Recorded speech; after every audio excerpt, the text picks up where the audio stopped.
bring the people of the United Nations the most sensational news of the war, the surrender of Italy.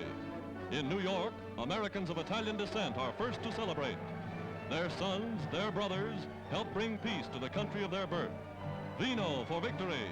And again, Italian and American flags hang side by side. Here, with the sailing for North Africa of the greatest armada ever seen in the history of the world, begins the story of the dismembering of the Axis. How Allied troops landed in force to join General Montgomery's 8th Army in driving Rommel from North Africa is one of the dramatic chapters of the war. General Eisenhower, Supreme Allied Commander, and General Montgomery. Lieutenant General Mark Clark, commanding the combined 5th Army. Casablanca. Here, meeting with the Allied High Command, President Roosevelt and Prime Minister Churchill gave to Germany, Japan, and Italy 2 words: unconditional surrender. Prelude to invasion. From 100 African bases, Allied bombers swarm across the Mediterranean, softening Italian island strongholds with overwhelming air power.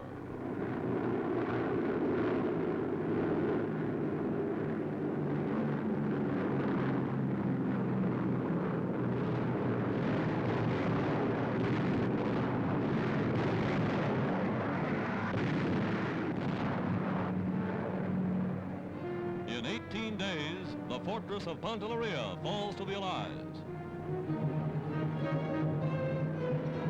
The invasion of Sicily. 2,000 ships bringing great armies of battle-hardened British, Americans, and Canadians.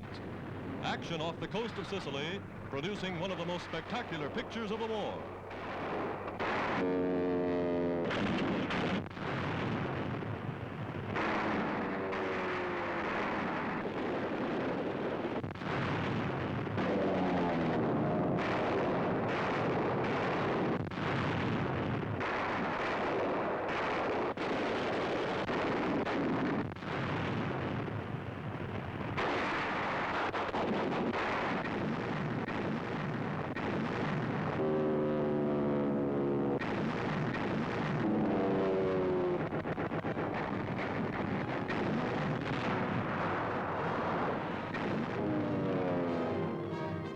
Once ashore, the American landing at Gela is virtually unopposed.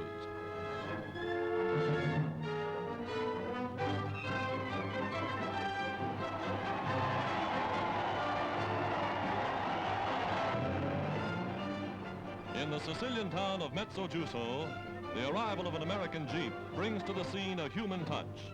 Salvatore DeMarco, who left the town when he was 15, returns to his family as a corporal in the American Army. A family reunited by the strange tides of war.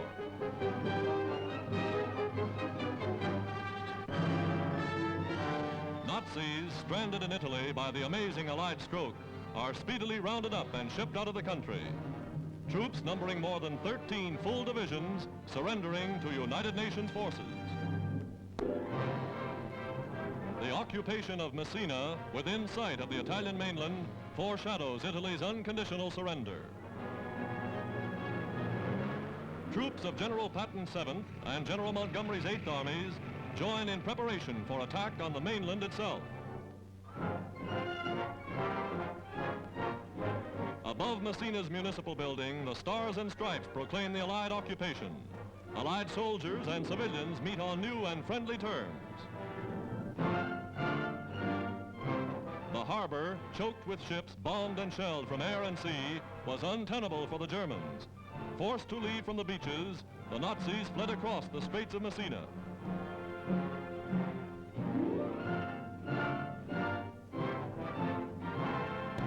Here, under the guns of British and American artillerymen, began the assault on the mainland of Italy.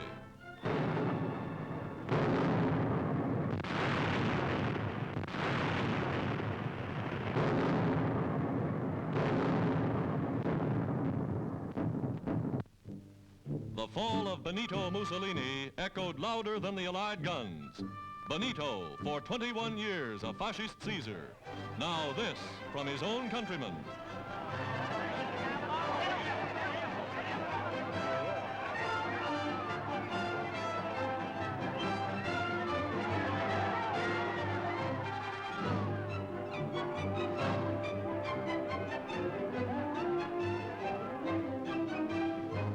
Nazi-held Italian ports are attacked by combined American and British naval forces as far north as Genoa.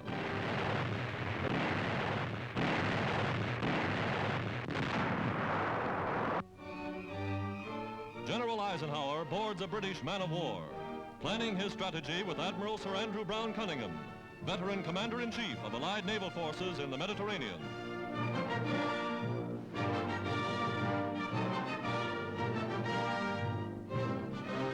And the bulk of the Italian fleet steams to Allied ports. Battleships, cruisers, destroyers, submarines. The world's fifth largest navy, now in the hands of the United Nations. From Washington, President Roosevelt says, "An armistice with Italy has been concluded. It is a great victory for the United Nations, but it was also a great victory for the Italian people. After years of war and suffering and degradation, the Italian people are at last coming to the day of liberation from their real enemies, the Nazis. But let us not delude ourselves that this armistice means the end of war in the Mediterranean. We must drive the Germans out of Italy as we have driven them out of Tunisia and Sicily. We must drive them out of France and all other captive countries. And we must strike them on their own soil from all directions."